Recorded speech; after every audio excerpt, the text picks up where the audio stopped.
First, kita ada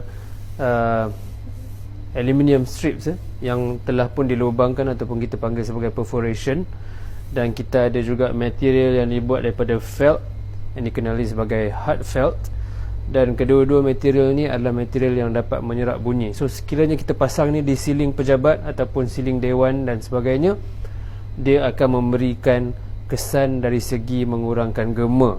Dan kalau pergi ke KLIA, pergi ke stesen MRT, LRT, anda boleh nampak material-material seperti ini di siling. Ini adalah produk baru yang kita pun sangat anxious untuk tahu performance-nya.